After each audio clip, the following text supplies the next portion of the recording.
फक्त एक सिक्रेट पदार्थ आणि आपली करंजी खरंच इतकी खुसखुशीत बनली आहे. आवाजावरून तर तुम्हाला कळलंच असेल की आपली करंजी भरपूर खुसखुशीत बनली आहे. यामध्ये जो सिक्रेट पदार्थ घातला आहे ना, त्यामुळे करंजीच्या वरचं जे आवरण आहे ना, ते छान खुसखुशीत होतं. पण करंजी अगदी संपेपर्यंत तशीच राहते. भरपूर टम्म फुगलेली, तितकीच गच्च अशी यामधल्या सारणाने भरलेली ही करंजी खाण्यासाठी अतिशय चविष्ट लागते. चला मग झटपट होणाऱ्या अचूक प्रमाणात करंजी कशी बनवायची हे पाहून घेऊ. नमस्कार मंडळी, मी वैशाली पवार तुम्हा सर्वांचं आपल्या माऊलीज किचनमध्ये मनापासून स्वागत करते. तर आता आपण सारण बनवून घेणार आहे. त्यासाठी इथे मी 1 वाटी भरून सुकं खोबरं किसून घेतलं आहे. तर कढई गरम झाली आहे, यामध्ये आपण सुकं खोबरं घालून घेऊ. आता आपल्याला हे खोबरं मंद आचेवर छान असं एक लालसर रंग होईपर्यंत भाजायचं आहे. खूप जास्त करपवायचं नाही. आणि खोबरं भाजताना गॅसची फ्लेम ही अगदी स्लो ठेवायची. खोबरं भाजताना कधीही फक्त ते लाल रंगावर हलकं जास्त भाजू नका आणि नेहमी खमंग खोबराचं भाजून घ्यायचं. कारण जेव्हा आपण खोबरं आणि रवा हा चांगला भाजून घेतो ना, त्यावेळेस आपलं सारण हे चांगलं 2 महिने राहतं, अजिबात खराब होत नाही किंवा त्याला असं थोडाही वास येत नाही.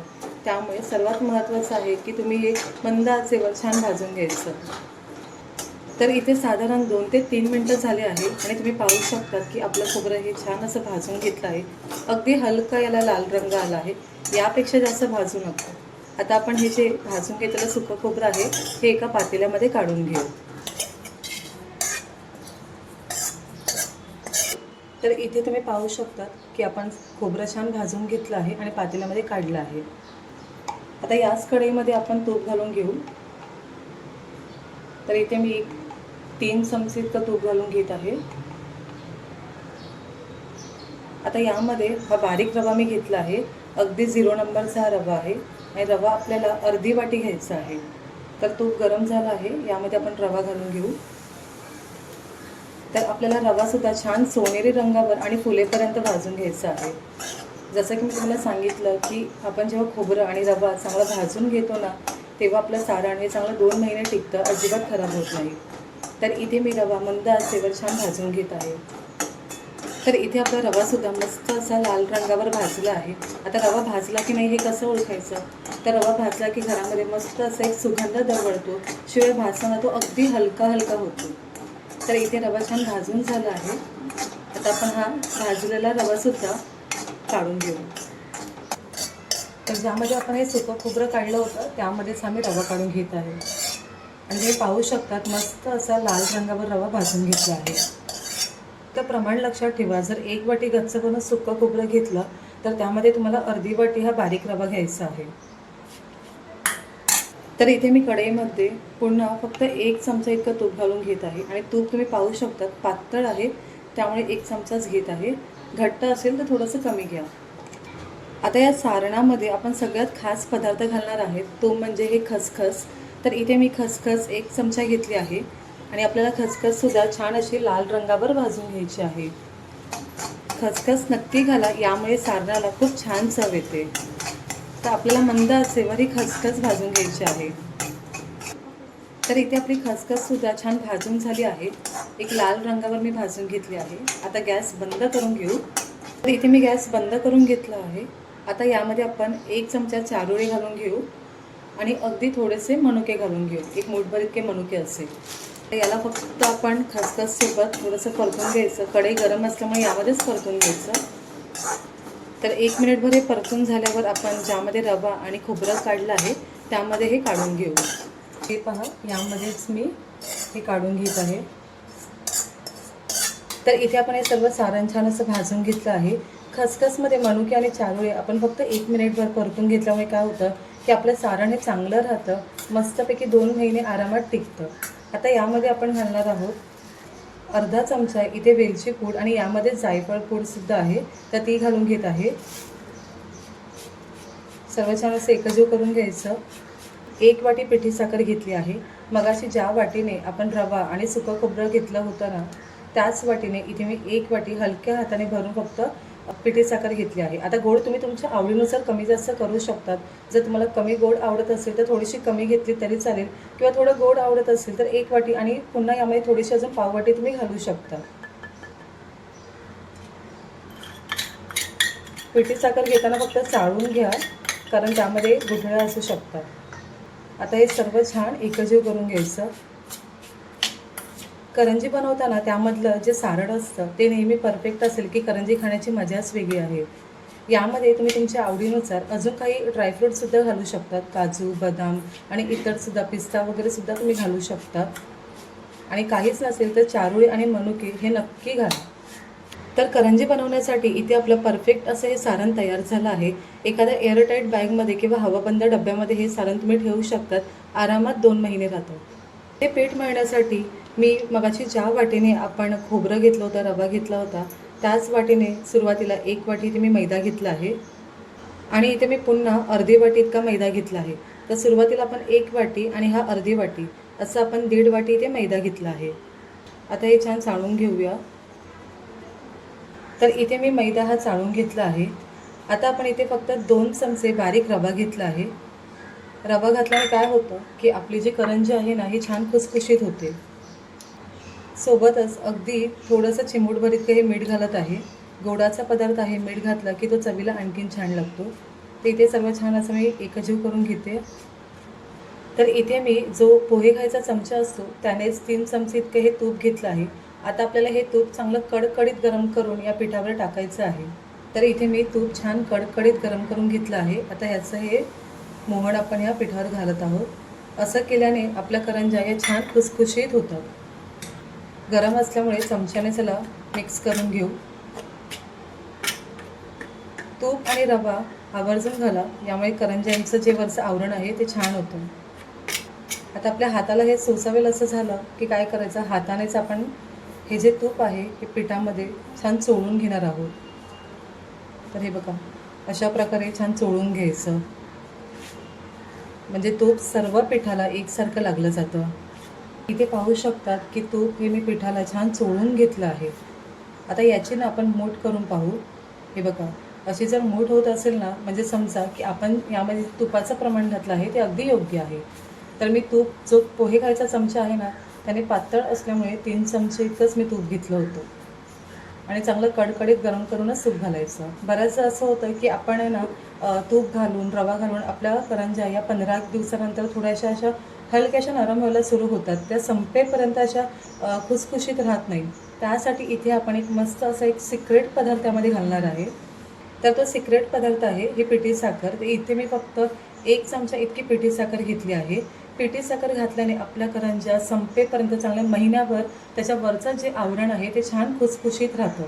आता यामध्ये आपण ही पिठी साखर घालून घेतली आहे। सर्व पिठामध्ये ही पिठी साखर छान मिक्स करून घ्यायची। तर पिठी साखर घालून मी हे सर्व छान यामध्ये एकजीव करून घेतली आहे। पिठी साखरमुळे जसं की आपल्या करंज्या या शेवटपर्यंत अगदी संपेपर्यंत छान खुसखुशीत राहतात आणि तसं जेव्हा आपण त्यात तळतो ना, तेव्हा त्याच्यावरचं हे जे आवरण आहे ते छान असं एक मस्त त्याला रंग येतो, कारण साखर ना तळताना ती कॅरेमेलाइज होते आणि मग आपल्या करंजीला एक मस्त रंग येतो। तर आता हे सर्व छान एकजीव करून झालं आहे यामध्ये। आता आपण हे पीठ मळण्यासाठी इथे मी साधंच पाणी घेतलं आहे। तुम्ही दूध घालून सुद्धा मळू शकतात, पण पाण्यामध्ये मळलं की करंज्या जास्त दिवस राहतात। आणखीन पीठ मळताना पाणी अगदी थोडं थोडंसं घाला, कारण आपल्याला हे पीठ अगदीच घट्ट किंवा खूप असं पातळ नाही, ते एक मध्यम असं मळून घ्यायचं आहे। तर इथे मी थोडं थोडंसं असं पाणी घालून पीठ छान मळून घेते। तर इथे आपलं पीठ हे पाहू शकता छान असं मळून झालं आहे। अगदीच घट्ट नाही किंवा खूप सारं पातळसुद्धा नाही, एक मीडियम असं आपण मळून घ्यायचं आहे। तर तुम्ही ते पाहू शकता। आणि यामध्ये आपण रवा घातला आहे, त्यामुळे रवा हा फुलला जातो। ते यावर मी पातेलं झाकते आणि हे पीठ आपण एक 20-25 मिनिटासाठी मुरायला ठेवून देऊ, म्हणजे रवासुद्धा चांगला भिजला जाईल। तर जवळजवळ 25 मिनिटं झाले आहेत आणि आपलं पीठ छान हे मुरलं आहे। हे बघा, तुम्ही पाहू शकता यामध्ये जो आपण रवा घातला होता तो पण मस्त असा भिजला आहे आणि आपलं पीठ छान असं हे मुरलं आहे। आता या पिठाचे आपण छोटे छोटे ना गोळे करून घेणार आहोत। एकसारखे छोटे गोळे केले की काय होतं, लाटायला सोपं जातं। तर इथे मी पोळपाट घेतला आहे, यावर आता आपण याचे ना छोटे छोटे गोळे करून घेऊ, म्हणजे एका साईडचेच आपले हे गोळे होतील। तर अशा प्रकारे याचे छोटे छोटे गोळे करून घेऊ।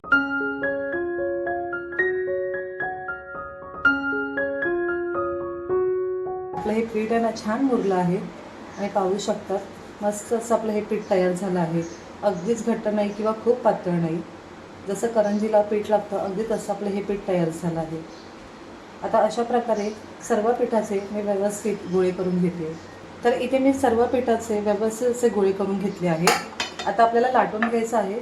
त्यासाठी इथे मी सुक्कं पीठ घेतलं आहे, मैदा घेतला आहे. आता एक गोळा घेऊन त्याला थोडासा मैदा लावून घेऊ आणि पुरीसारखं एक पातळ लाटून घेऊ. मैदा अगदी थोडासाच लावायचा, नाही तर काय होतं की जे आपण करंजी भाजतो ना तेव्हा भरपूर मैदा असा तेलामध्ये जळला जातो किंवा खाली राहतो. त्यामुळे थोडासाच घालायचा. आणि आपण ह्यामध्ये जे तुपाचं मोहन घातल्यामुळे तुम्ही पाहू शकता की अजिबात चिकटलं जात नाही, सहज लाटलं जात आहे. आणि मैदा असल्यामुळे काय होतं की तो आकसला जातो. आपण जसं जसं लाटतो ना तसं तो पुन्हा आकसला जातो. तर इथे तुम्ही पाहू शकता की छान असं पुरी आपली ही लाटली जाते आहे. खूप जास्त जाड नाही ठेवायचं, वरचं आवरण ना थोडंसं पातळच करायचं. तर इथे तुम्ही पाहू शकतात की आपली ही एक पुरी लाटून झाली आहे. अशी बोटं दिसत असेल म्हणजे व्यवस्थित असं हे आपलं वरचं आवरण हे पातळ लाटून झालं आहे. आता यामध्ये तुम्ही सारण भरून बाजूच्या कडा या कट करून घेऊ शकतात फिरकीच्या मदतीने. पण मी काय करत आहे की झाकणानेच ना याला एक गोल व्यवस्थित आकार करून घेत आहे. कारण आपण इथे फिरकीचा वापर करणार नाही, त्यामुळे मी झाकणानेच याला एक गोल आकार करून घेतला आहे, जेणेकरून आपल्या सर्व करंज्या एका आकाराच्याच बनतील. तर इथे आपले हे जे बाकीचे गोळे आहेत पिठाचे, यावर एखादा आपण कापड झाकून ठेवू म्हणजे ते सुकणार नाही. तर इथे आपण मगाशी जे सारण बनवून घेतलं होतं ते सुद्धा तयार आहे. आता काय करायचं, यामध्ये जितकं बसेल तितकं सारण भरून घ्यायचं. साधारण मी यामध्ये 1-1.5 चमचा इतकं सारण भरत आहे. करंजी छान अशी घट्ट असेल ना तर मस्त वाटते खाण्यासाठी, त्यामुळे सारण थोडं जास्त भरायचं. फक्त याच्या कडा ह्या व्यवस्थित लॉक करायच्या. तर इथे आपण ह्या कड्याला थोडंसं फक्त पाण्याचा हात लावून घेऊ म्हणजे त्या लॉक व्यवस्थित होतील आणि एकामेकावर चिकटल्या जातील. आता याला अगदी अलगद आपण बंद करून घेऊ. बाजूने सुकं पीठ लावून घेऊ. व्यवस्थित लॉक करून घ्यायच्या म्हणजे तळताना ना त्या फुटल्या जात नाही आणि यामधलं जे सारण आहे ते तेलामध्ये येत नाही. तर जिथे सारण भरलं आहे त्या बाजूने मी इथे व्यवस्थित प्रेस करून घेते आणि हाताला थोडंसं सुक्का पीठ लावायचं म्हणजे ते छान असं प्रेस होतं आणि पीठ आपल्या हाताला ना चिकटत नाही. तुम्ही पाहू शकतात की आपण सारणसुद्धा किती भरपूर भरलं आहे. मस्त गच्च अशी आपली ही करंजी तयार आहे. आता पुढे काय करायचं, तुम्हाला हवं असेल तर तुम्ही इथे फिरकीसुद्धा मारू शकता, पण मी मुरड घालून बनवणार आहे, त्यासाठी इथे मी करंजीला मुरड घालून घेत आहे. तर इथे करंजीला मुरड घालण्यासाठी हे बघा, पहिला भाग असा प्रेस करायचा आणि दाबत दाबत याला अशी मुरड घालून घ्यायची. हे बघा, अशा प्रकारे आपण ना याला मुरड घालून घेऊ म्हणजे आपली करंजी दिसायला छान दिसते. तर इथे तुम्ही पाहू शकता की मस्त अशी आपली ही मुरड घालून बनवलेली करंजी तयार आहे. आता अशाच प्रकारे आपण सर्व करंजी बनवून घेऊ. तुम्हाला मुरड घालता येत नसेल तर तुम्ही मग यावर फिरकी फिरवू शकता. आणखीन एक करंजी मी तुम्हाला अशा प्रकारे मुरड कशी घालायची हे दाखवते. थोडंसं पुन्हा मी इथे पीठ घेतलं आहे, सुकं पीठ लावून त्याला हव्या तशी छान लाटून घ्यायचं. आता यामध्ये सारण भरून घेऊ. तर मी इथे साधारण 1.5 चमचा इतकं सारण भरत आहे. जिथे आपण सारण भरलं आहे तिथे थोडंसं असं प्रेस करून घ्यायचं म्हणजे आपल्याला मुरड घालायला ही जागा थोडी रिकामी राहते. शेवटचा पार्ट असा हा लॉक करायचा आणि त्यावर दुसरा पार्ट ठेवायचा. हे बघा,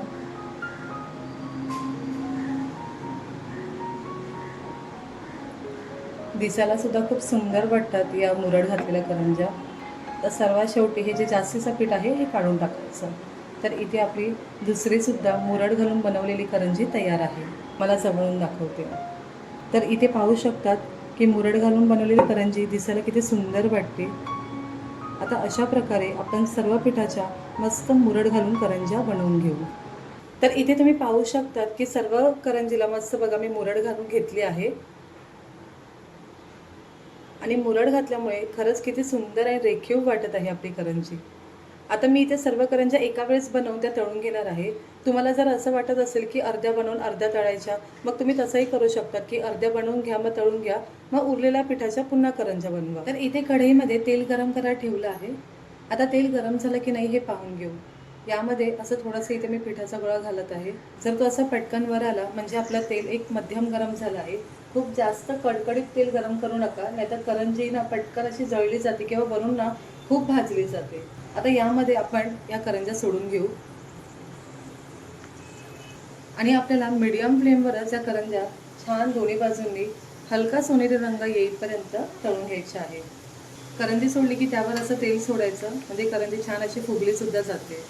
लगेच करंजी पलटी नाही करायची, खालची बाजू ना थोडीशी भाजली ना की त्यानंतर आपण पलटी करू. तर इथे मी गॅसची फ्लेम ही मीडियम ठेवली आहे. तर तुम्ही पाहू शकता की मस्त अशा टम्म फुगल्या आहेत आपल्या करंज्या. आता आपण करंजी पलटी करून घेऊ आणि मीडियम फ्लेमवर छान भाजून घेऊ. आणि तुम्ही इथे बघू शकता की आपण याला मस्त अशी मुरड घातल्यामुळे ना करंजी अजिबात फुटली नाही तेलामध्ये. तर इथे आपल्या करंज्या मस्त अशा तळून झाल्या आहेत. हे पहा, अगदी हलका याला सोनेरी रंग आला आहे. खूप जास्त भाजायचं नाही, पण जसजसे ह्या गार होतात ना तसतसा याचा रंग आहे ना हलकासा बदलतो. तर आता इथे आपण टिश्यू पेपरवर या छान तळून घेतलेल्या करंज्या काढून घेऊ. तर इथे तुम्ही पाहू शकता करंजीला काय सुंदर असा रंग आला आहे आणि सर्व करंजी मस्त असे टम्म फुगली आहे. आता अशाच प्रकारे आपण ज्या उरलेल्या करंज्या आहेत त्यासुद्धा तळून घेऊ.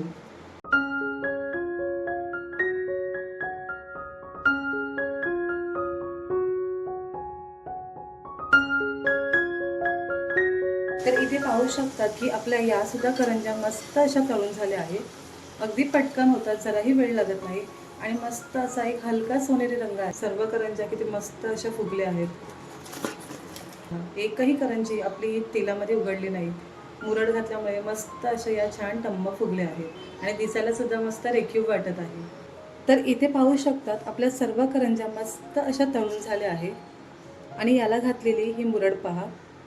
या मुरडमुळे आपली करंजी आणखीन रेखीव वाटत आहे. तर आपण जे 1 वाटी सुकं खोबरं आणि रवा घेतला होता त्यामध्ये या 18 करंज्या बनल्या आहेत. ते पण प्रत्येक करंजी ही अगदी अशी मस्त भरलेली आहे, छान टम्म फुगली आहे. आता यामध्ये मी प्रत्येक करंजीमध्ये 1.5 चमचा सारण घातलं आहे. तुम्ही जर सारण कमी घालणार असाल तर तुमच्या यापेक्षा थोडे जास्तसुद्धा करंज्या बनतील. प्रत्येक करंजी तुम्ही पाहू शकता छान अशी टम्म फुगली आहे. सर्वात महत्त्वाचं म्हणजे आपण यामध्ये जो सिक्रेट पदार्थ घातला होता म्हणजेच पिठी साखर, त्यामुळे आपली करंजी भरपूर खुसखुशीत बनली आहे. ह्याचा तुम्हाला आवाज ऐकवते. हे बघा, ह्यावरचं जे आवरण आहे हे अगदी खुसखुशीत आहे. या करंज्या तुम्ही जर बनवल्या तर अगदी महिनाभर संपेपर्यंत सुद्धा अशाच खुसखुशीत राहतील. आता यामधली तुम्हाला एक करंजी मी मोडून दाखवते. हे पहा, मस्त अशी खुसखुशीत झाली आहे आणि सारण बघा किती भरपूर यामध्ये मी भरलं आहे. तर तुम्हाला ही करंजीची रेसिपी कशी वाटली हे मला नक्की कळवा आणि तुम्हीसुद्धा करून पहा. पुन्हा भेटूया आपण अशा छानशा आणि नवीन रेसिपीसोबत. तोपर्यंत स्वादिष्ट खा आणि आस्वाद मिळवा. माऊलीज किचनला लाईक, शेअर आणि सबस्क्राईब करा. बाजूच्या बेल आयकॉनला सुद्धा क्लिक करा, जेणेकरून माझ्या व्हिडिओचे नोटिफिकेशन तुम्हाला सर्वात अगोदर भेटतील. धन्यवाद.